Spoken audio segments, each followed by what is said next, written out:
kesehatan yang diberikan oleh Allah kepada kita.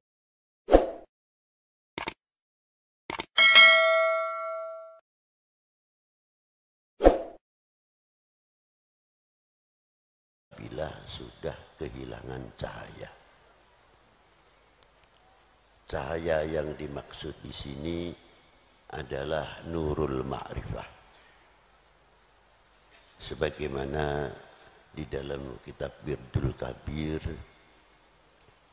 yang mana wirid-wirid tersebut mengambil dari hadis nubuwah. Di situ ada salah satu doa, Allahumma ahyi qulubana bi nuri ma'rifatika wa mahabbatika. Ya Allah, cahayahilah hati kami dengan nur makrifah kepadamu dan mencintaimu. Hati yang tidak terlepas juga mempunyai peranan besar. Sangat memerlukan sekali dengan adanya nurul makrifah supaya hati itu sendiri tidak menjadi hati yang ghaflah, hati yang lalai kepada Allah, lalai kepada Rasulnya Sallallahu Alaihi Wasallam. Yang lalai kepada Allah itu bukan sekadar maksud kita lalai berzikir, tidak. Banyak sekali kalau kita bahas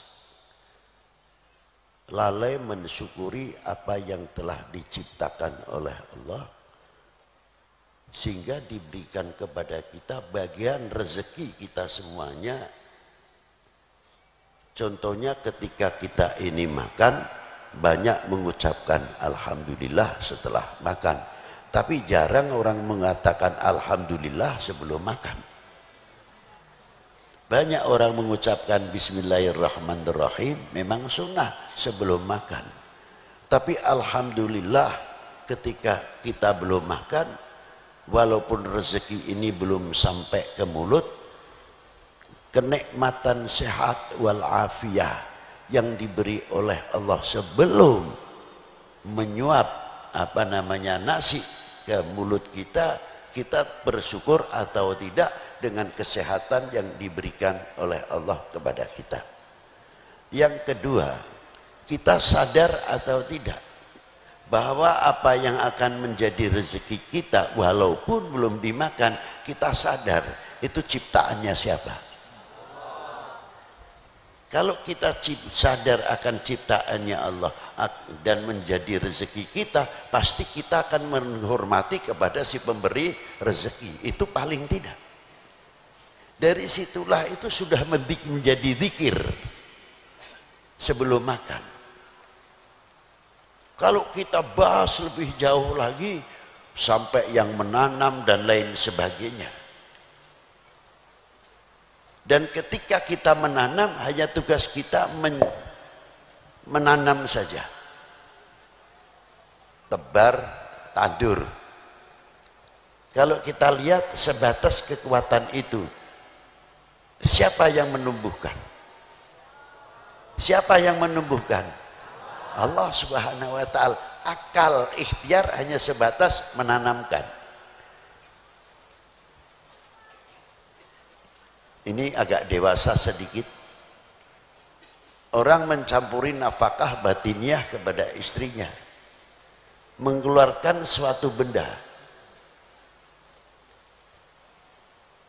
Begitu masuk ke rahimnya sang ibu, ketika meneteskan satu nutfah, lalu kita ditanya, tunjukkan kemampuanmu. Bisakah kita mengelir, mewarnai nutfah yang kita masukkan kepada istri kita supaya hidungnya mancung, supaya beripatnya belalak seperti Huril Ain atau kayak bintang film siapa? Mampu tidak? Mungkin perutnya kasih bedak yang putih biar anaknya putih gitu ya. Tidak mampu. Sebetulnya di situ adalah diingatkan oleh Allah Ta'ala, ditantang oleh Allah Ta'ala, kekuat akalmu itu tunjukkan coba. Kalau kamu merasa kuasa, merasa kuat, tunjukkan. Buktinya sperma yang telah masuk ke janin tersebut, ke rahim calon sang ibu, kami sudah menyerah. Mau jadi hitam kayak, mau putih kayak, mau merah kayak, terserah kepada yang maha kuasa. Karena tahu kalau ini terserah kepada yang maha kuasa, nurul ma'rifah itulah yang mulai bekerja, yang mulai menuntun hati kita kenal kepada Allah subhanahu wa ta'ala. Begitu juga yang kita makan. Nah, akal sama. Allahumma ahyi aqlina wa ra'yuna. Hidupkanlah akal kami ya Allah, pandangan kami ya Allah ya Rabbi, binuri ma'rifatika, sehingga kita melihat Al-Quran, hadis dan lain-lainnya yang menerangi dalam akal kami selalu kepada nurul ma'rifah, kepada Allah subhanahu wa ta'ala. Yakin dan sadar apapun yang dinamakan akal adalah makhluk, tempatnya kekurangan. Tidak ada akal yang sempurna. Karena apa? Setiap selain Allah adalah makhlukun, hawadithun, dhaifun. Maka disinilah Rasulullah sangat mengkhawatirkan sekali sampai bersabda, barang siapa menafsirkan Quran dengan hasil mata kepala sendiri, siap-siap sajalah untuk duduk di api neraka. Man fasarul Quran bi ra'yihi. Itu hadisnya sangat kuat. Karena apa? Kalau sudah ra'yinya meninggalkan daripada nurul ma'rifah, cahaya makrifah kita kepada Allah subhanahu wa ta'ala. Kalau selalu ini menerangi, selalu akan menjadi sebab menuntun kita bisa melihat, ini paham saya yang terlalu keras, oh ini paham saya, belum tentu orang awam bisa mencerna, oh ini paham demikian, kalau saya tafsirkan demikian, orang-orang yang masih di pendidikannya rendah sekali belum tentu memahaminya. Ini ma'rifah. Karena apa? Seorang ulama tetap akan bertanggung jawab di hadapan Allah subhanahu wa ta'ala. Jangan dikira kita pengaruh yang begini banyak pengajian yang luar biasa yang kita dapati.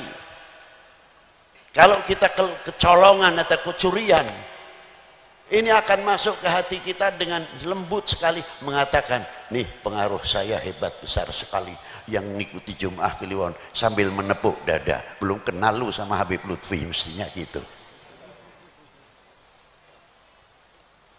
Ini sudah mulai kehilangan nurul ma'rifah. Tapi kalau kembali kepada nurul ma'rifah, justru inilah tanggung jawab kami di akhirat, bukan di dunia saja. Tanggung jawab kami besar. Kalau kita naik podium, ya kita sambil mikir, para saudara-saudara, umpamanya saya loh ini, kandel apa ora amplope gitu loh. Ya. Tapi mbok yo ngitungo. Iki amplope kandel kaya ngopo, kalimah per kalimah ucapan saya itu kelak akan dituntut di hadapan Allah Subhanahu wa taala. Tanggung jawab kita kepada umat sangat besar ini.